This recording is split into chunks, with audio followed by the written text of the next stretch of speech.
नमस्कार मेरे प्यारे दोस्तों।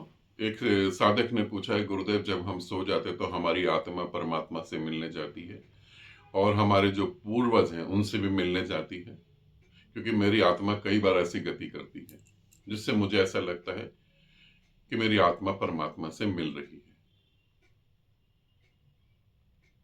ठीक है, प्रणाम आपको। बहुत अच्छी बात पूछी है, जरूरी भी है। जहां हम बैठे हैं इस समय, इस समाज में ये बात करना जरूरी है। अगर मैं ये कहूं कि हम एक सर्वे करते हैं कि सबसे ज्यादा मेंटली डिस्टर्ब लोग कहां पर हैं, अमेरिका में, जापान में, चीन में, सबसे ज्यादा मेंटली डिस्टर्ब लोग, तो हम पाएंगे सबसे ज्यादा जनसंख्या तो हिंदुस्तान की निकली।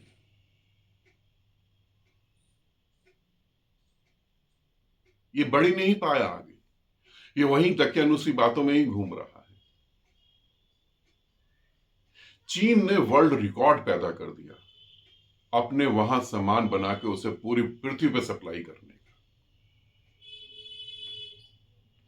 चीन में पैदा हुआ बच्चा क्या चीज जिएगा। हमने वर्ल्ड रिकॉर्ड पैदा करा। एक स्नान के लिए हम सब इकट्ठे हो गए, 40 करोड़ लोग। हमारे बच्चे क्या करेंगे? स्नान करने के लिए इकट्ठे होंगे, टेक्नोलॉजी के लिए नहीं इकट्ठे होंगे, विज्ञान के लिए इकट्ठे नहीं होंगे, स्नान करेंगे। है? क्या करेंगे हमारे बच्चे? हम आने वाली जनरेशन को क्या दे रहे हैं? हमारे बच्चों की आत्मा परमात्मा से मिलकर नाचती हुई सुबह आएगी। हम कोई साइंस का नया आविष्कार नहीं करेंगे।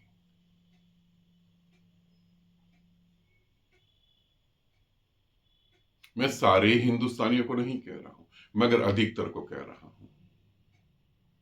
ऐसा नहीं कि यहां टैलेंट नहीं है, टैलेंट तो है,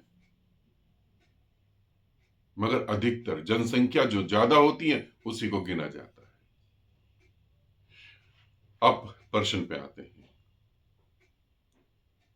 मेरी आत्मा परमात्मा की तरफ चली जाती है। आत्मा को तो तुमको पता ही नहीं, आत्मा होती क्या है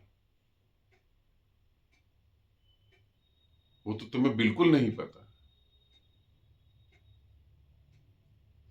जब हम गहरी नींद में सोते हैं तो मन अपने आप को क्लीन करता है, मन अपने आप को साफ करता है। मन में बहुत सारे विचार, बहुत सारी भावनाएं होती हैं। जब आप सो जाते हैं, जब आपका कॉन्शियस माइंड जो है, जो अभी सुन रहा है, चेतन मन जो है वो सो जाता है, तो अवचेतन मन से जो है बहुत सारा कचरा बाहर निकलता है और वो कचरा सपने के रूप में दिखता है और आप सुबह फिर तरोताजा हो जाते हैं। आपकी आत्मा, अभी तो आपको आत्मा के बारे में कुछ भी नहीं पता है। आपकी आत्मा शरीर से बाहर निकल जाती है। बेटा सच में जिस दिन निकल गई तो वापस नहीं आएगी तुम्हारी आत्मा। तुम्हारी आत्मा तुम पे धिक्कारती है, तुम पे रोती है। वो तुम जो जिंदगी जी रहे हो ना, तुम्हारी आत्मा रोती है तुम पे। बाहर निकल गई तो अंदर कभी नहीं आएगी। हकीकत समझो, मूर्ख मत बनो। और हिंदुस्तान, तुम्हारे को ऐसा लगता है यहां पे जो पैदा होते हैं वो मूर्ख बनने के लिए पैदा होते हैं। मूर्ख मत बनो, ऐसा कुछ भी नहीं। मन अपने आप को साफ कर रहा होता है। जैसे तुम्हारा शरीर गंदा होता तुम शरीर को साफ करते हो, वैसे ही मन जब गंदा होता तो अपने आप को क्लीन करता है। इससे ज्यादा कहीं कुछ भी नहीं हो रहा। आत्मा का जिसे बोध होता है वो कृष्ण, बुद्ध, महावीर, जीसस, गुरु नानक देव, हजरत मोहम्मद ऐसे हो जाते हैं जिन आत्मा का जिनको बोध होता है। जिनको परम ज्ञान घटता है ना, वो ये नहीं कहते कि कुरान गलत है, इस्लाम गलत है। वो ऐसी बकवास नहीं करते, सब ठीक है। पूर्वज कहाँ है? हिंदुस्तान के अंदर बड़ी मजेदार बात है, पूर्वज भी जिंदा है, बच्चे भी पैदा हो रहे हैं, आत्मा भी अमर है, और फिर भी जनसंख्या बढ़ रही है। तभी मैंने शुरू में कहा वैसे वो बात सुनकर तुम्हें चोट लगा होगा, तो मैं ये कह देता हूँ कि इस पृथ्वी पर बुद्धिमान से बुद्धिमान लोग जो हैं वो हिंदुस्तान में पाए जाते हैं, क्योंकि इनकी बुद्धि की कोई समय सीमा ही नहीं है। अथाह ज्ञान है इनके पास, जो आत्मा तक की बात कर सकते हैं और परमात्मा की बात कर सकते हैं। थोड़ा सा देखो, अपने पे नहीं तो कम से कम जो जनरेशन आ रही है उस पे तो दया करो, उसको तो सोचो वो क्या करेंगे बेचारे। एक दिन ऐसा जरूर आएगा, देख लेना, कि पूरी पृथ्वी किसी ग्रह पे शिफ्ट हो जाएगी और हम हिंदुस्तानी यही घूमते रहेंगे बस। कि एक मुखी रुद्राक्ष में ये चमत्कार होता है कि नीम की गोली खा लो उम्र कम हो जाएगी,